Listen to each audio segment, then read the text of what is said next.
वेद पाठशाला में आपका हार्दिक स्वागत है। परमेश्वर का वचन जीवित, पवित्र एवं सामर्थी है। आशा है कि आज के वचन से आपको आत्मिक लाभ होगा। तो लीजिए प्रस्तुत है ये संदेश। नमस्कार श्रोता, परमेश्वर के वचन के दूसरे अध्ययन में आपका स्वागत है। इस अध्ययन माला में हम परमेश्वर के वचन का निरीक्षण कर रहे हैं और इस निरीक्षण की कड़ी में हम न्यायों की पुस्तक तक आ पहुंचे हैं। आप अपनी पवित्र शास्त्र अपने हाथ में लें और न्यायों के पुस्तक के 6वें अध्याय को निकालें, जहां पर हम एक व्यक्ति के विषय में पढ़ते हैं जिसका नाम गिदोन था। हमने देखा कि परमेश्वर ने गिदोन को अन्य जाति मिद्यानियों को पराजय करने के पहले परमेश्वर ने गिदोन के सामने अपने आप को कई अद्भुत तरीके से साबित किया। गिदोन की कहानी से हमें ज्ञात होता है कि परमेश्वर चाहता है कि गिदोन भी अपने आप को परमेश्वर के सामने सिद्ध करे। न्यायों की पुस्तक के 6वें और 7वें अध्याय में हम देखते हैं कि परमेश्वर अपने आप को गिदोन के सामने सिद्ध करता है। आप इसे गिदोन के विश्वास की चुनौती कह सकते हैं। उदाहरण के लिए सबसे पहले परमेश्वर ने गिदोन को जो कहा वह यह कि उसके विश्वास को सिद्ध करे, जो इस प्रकार था। गिदोन के पिता स्वयं एक स्वधर्मी व्यक्ति थे। उन्होंने बाल के लिए एक वेदी बनाई थी जो अन्य जातियों का देवता था। परमेश्वर ने गिदोन से कहा, मैं यह चाहता हूं कि अपने अपने पिता के सबसे अच्छे बैलों में से एक बैल बाल की वेदी पर बांध दें और उस वेदी को गिरा दें और अपने पिता के उस मूर्ति के ऊपर चढ़कर उसे टुकड़े टुकड़े करके आग में जला दें। तब बैलों को बलि कर और उसे भी आग में जला दें और आज ही जाकर अपने पिताजी के मूरत के साथ ऐसा ही करें। तब क्या वह उसके लिए एक चुनौती थी? जी हाँ, मैं समझता हूँ कि वह उसके लिए एक चुनौती थी। पवित्र शास्त्र यह बताता है कि बच्चे अपने माता पिता की आज्ञा माने। मैं यह विश्वास नहीं करता कि जब आप बड़े हो जाते हैं तो माता पिता का कहना हमेशा माने। आप उनकी इज्जत करें और उनका सम्मान करें। यह अवश्य नहीं कि आप उनका कहना माने। सुसमाचार में कई बार प्रभु यीशु मसीह ने कहा, यदि तुम अपने जीवन में अपने पिता से बढ़कर मुझे प्रथम स्थान देने के लिए इच्छुक नहीं हो तो तुम मेरे लायक नहीं हो। प्रभु यीशु हमें चुनौती देते हैं कि हम प्रभु यीशु को अपने माँ बाप से बढ़कर प्रथम स्थान दें। गिदोन को अपने पिता के मूरत को तोड़ने और उसे अशुद्ध करने के लिए कहा गया था। गिदोन के विश्वास के लिए वह एक बड़ी चुनौती थी। गिदोन ने वही किया जो परमेश्वर ने उसे करने को कहा था। उसने परमेश्वर की आज्ञा का पालन किया था। दूसरे दिन जब सुबह लोगों ने उस वेदी की ओर उस मूरत की दशा को देखा तो कहा, किसने यह कार्य किया? उन्हें उत्तर मिला, गिदोन ने यह कार्य किया। अतः लोग गिदोन को मार डालना चाहते थे क्योंकि उसने उनके परमेश्वर, उनके देवता को तोड़ दिया था, उसका उपहास किया था। यहाँ एक दिलचस्प बात यह है कि गिदोन के पिता उसके पक्ष में थे और उसके पिता ने लोगों से कहा, तुम लोगों को तो मार डालना चाहिए क्योंकि तुम लोग बाल देवता को बलि चढ़ाते हो। यदि बाल देवता परमेश्वर है तो वह स्वयं अपनी रक्षा करे। अतः गिदोन का नाम उस समय यरुब्बाबेल पड़ा। गिदोन की अपनी सेना की छटाई का समय उसके लिए बड़े परीक्षा का समय था। पुराने नियम की कहानियों में से यह एक बड़ी कहानी है। इस निश्चयता और विश्वास के साथ गिदोन ने मिद्यानियों पर चढ़ाई करने के लिए 32,000 सैनिक लिए। जब वे मिद्यानियों पर चढ़ाई करने के लिए निकल पड़े, परमेश्वर ने गिदोन से कहा, तुम्हारे पास बहुत लोग हो गए हैं। यदि तुम मिद्यानियों को जीत लोगे तो शायद यही कहोगे कि हम लोग बहुत संख्या में थे, इसलिए मिद्यानियों को हरा दिए। परमेश्वर ने गिदोन से कहा कि मैं चाहता हूं कि तुम उठकर कुछ संदेश दो। तुम उठकर यह कहो, यदि तुम में से कोई भयभीत है तो वापस चले जाए, मुझे तुम्हारी आवश्यकता नहीं है। व्यवस्था विवरण उसके 20वें अध्याय में मूसा ने कहा, जब तुम अपने शत्रुओं से जो तुमसे बड़े हैं लड़ने के लिए जाओ तो अपने विश्वास को काम में लाओ और अपने लोगों को बताओ। यदि आपकी मंगनी हो गई है और अब तक यदि शादी नहीं हुई है तो लड़ाई में यदि तुम्हारी मौत हो जाएगी तो तुम्हारे मंगेतर के साथ कोई और शादी कर लेगा। यह ठीक बात नहीं है, इसलिए घर चले जाओ। यदि आपने दाख की बारी लगाई है और अब तक आपने दाख नहीं बटोरा तो युद्ध में आप मारे जाने के अलावा आप घर लौट जाओ और दाख की बारी में उसका फल खाओ। जब गिदोन 32,000 सिपाहियों के साथ आगे चला तो यहाँ पर गिदोन को पवित्र आत्मा पवित्र शास्त्र की शिक्षा दे रहा था। अतः गिदोन उठा और कहा, यदि तुम में से कोई भयभीत है तो वापस घर चले जाए। और 22,000 लोग घर वापस लौट गए। जब गिदोन 10,000 लोगों के साथ आगे बढ़ रहा था तो परमेश्वर ने उससे कहा, तुम युद्ध में 10,000 लोगों को लेकर विजयी हो जाओगे तो यह कहोगे कि हम लोग इसलिए जीत गए हैं क्योंकि हम लोग बहुत थे। जब लोग नदी के किनारे पहुंचे तो यात्रा के कारण थके हुए थे और प्यासे थे। अब जो लोग झुककर अपने मुंह के बल सीधे पानी पिएगा उससे कहना कि तुम लोग नदी के इस पार रुके रहना।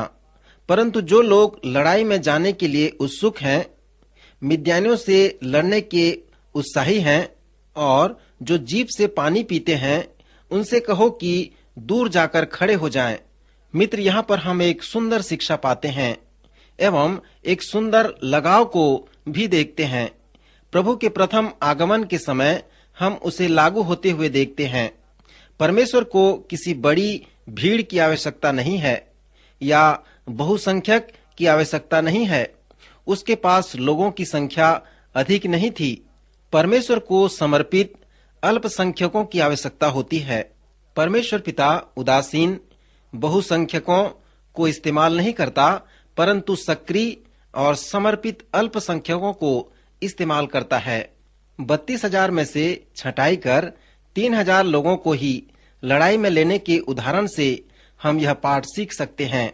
एक और तरह से परमेश्वर ने गिदोन के विश्वास को प्रमाणित किया और वह था युद्ध की योजना बनाने के द्वारा, जिससे वे मिद्यानियों को जीत सकें। मिद्यानियों पर किसी अलौकिक तरीके से विजय प्राप्त नहीं किए थे, जैसे कि दबोरा ने कनानियों को अलौकिक तरीके से जीती थी। सिसरा के 9 लोहे के रथों को परमेश्वर ने अलौकिक और आश्चर्य रूप से असमंजस में डाल दिया था। मेरा विश्वास है कि वह ईश्वरीय हस्तक्षेप था। श्रोता, मैं भी विश्वास करता हूँ इन आश्चर्य कर्मों पर। जब आप पवित्र शास्त्र को पढ़ते हैं तो आप यह विश्वास करें कि आश्चर्य कर्म परमेश्वर की ओर से होता है, परंतु ये सब आश्चर्य कर्म अलौकिक नहीं थे। मैं नहीं सोचता कि गिदोन का आश्चर्य अलौकिक था। गिदोन को विजयी होने के लिए बड़े विश्वास की जरूरत थी। अत्यंत उत्साह और सुंदर योजना की उसे आवश्यकता थी। मिद्यानी लोग जहां पर पड़ाव डाले थे वहां बहुत अंधेरा था। इस कदर अंधेरा था कि आप अपने ही हाथ को अपने चेहरे के पास भी नहीं देख सकते थे। परमेश्वर ने गिदोन से कहा कि अपने 300 लोगों को लेकर अलग अलग झुंड में उन्हें विभाजित कर 3 अलग अलग क्षेत्रों में, उत्तर में, पूर्व में और पश्चिम दिशा में उनको रख। और इस प्रकार उसने इन लोगों को उस रणनीति को बता दिया। यहाँ नेतृत्व के विषय में एक बड़ा अध्ययन है। गिदोन ने कहा, मैं जैसा करूंगा वैसा होगा और आप भी मेरे जैसे करें। यह एक वास्तविक नेतृत्व है। ये 300 लोग संपूर्ण रीति से समर्पित थे। उनके दाएं हाथों में एक प्रकार का घड़ा था जिससे वे उनके मशाल को ढकते थे। उनके दाहिने हाथों में एक तुरही थी। जब गिदोन ने संकेत दिया तो उन्होंने अपने मटके को, जिससे अपने मशाल को ढांकते थे, फोड़ दिया और एक साथ 100 मशालों को प्रज्वलित किया और उसके बाद उन्होंने एक साथ मिलकर 100 तुरही फूकी। उसके बाद उन्होंने बहुत जोरों से चिल्लाया और आवाज कर कर कहा, परमेश्वर और गिदोन की तलवार। यही चीज 3 अलग अलग दिशाओं में हुई। यदि आप मिद्यानी होते और अपने पड़ाव में घनघोर अंधेरे में सोते रहते और अचानक 100 घड़े फोड़ने की आवाज होती, मसालों की लौ देखकर और 100 लोगों की जोरदार आवाज और 100 तुरहियों की बड़ी आवाज सुनकर आप क्या समझते? और यही घटना पूर्वी और पश्चिमी पड़ाव में भी होती। शायद आप यह सोचते कि गिदोन की बड़ी सेना ने आपको चारों तरफ से घेर लिया है।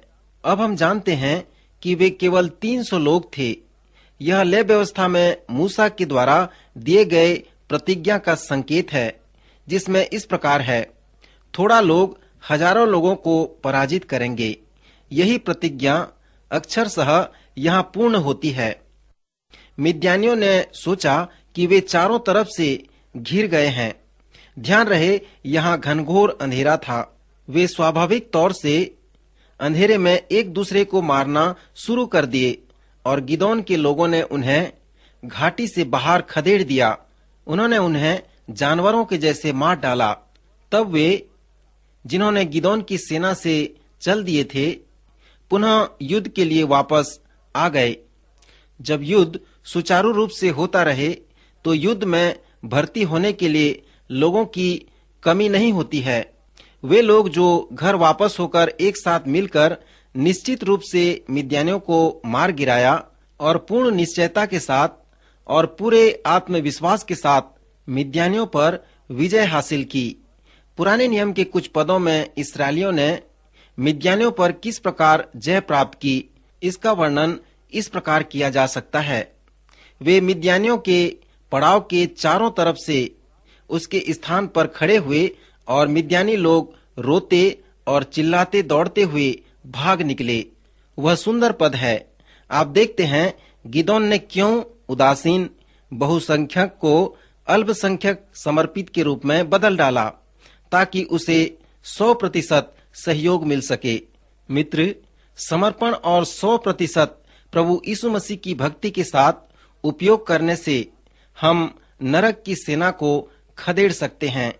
गिदोन द्वारा मिद्यानियों को जीतने की घटना के द्वारा हमारे लिए यह सुंदर शिक्षा है और साथ ही साथ चरित्रात्मक संदेश भी है। न्यायों की पुस्तक को अवश्य पढ़िए और इसकी शिक्षा लीजिए। अपने देश के लिए शिक्षा लीजिए। पवित्र शास्त्र के अंदर इन न्यायों के सुंदर चरित्रों से जब आप अवगत होंगे तो अपने जीवन के लिए शिक्षा लीजिए, जो कि न्यायों की पुस्तक में पाया जाता है। सुमित्र, आज हम यहाँ रुकना चाहेंगे। प्रभु आज के वचन द्वारा आप सबों को आशीष दे।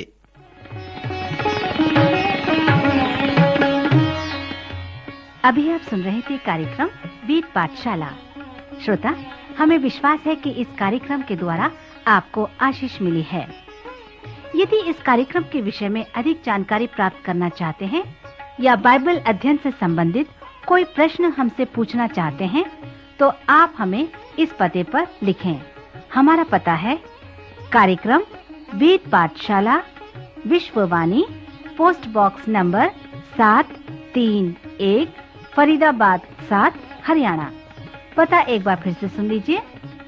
कार्यक्रम बीट पाठशाला, Vishwavani, post box number 731, Faridabad 7, Haryana. तो इसी के साथ आज के कार्यक्रम का समय यहीं पर समाप्त होता है। अगले कार्यक्रम में आपसे फिर भेंट होगी। तब तक के लिए हमें आज्ञा दीजिए। नमस्कार।